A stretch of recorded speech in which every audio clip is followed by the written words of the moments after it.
ইউক্রেনে রাশিয়ার হামলা অব্যাহত রয়েছে।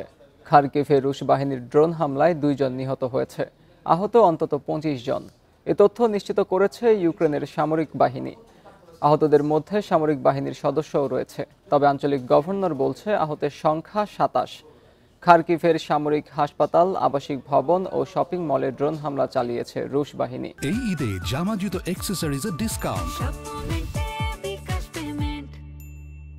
একে ইচ্ছাকৃত বলছে ইউক্রেনীয় সেনাবাহিনী। এদিকে হামলার পর একটি ভিডিও বার্তা প্রকাশ করেন প্রেসিডেন্ট জেলেনস্কি।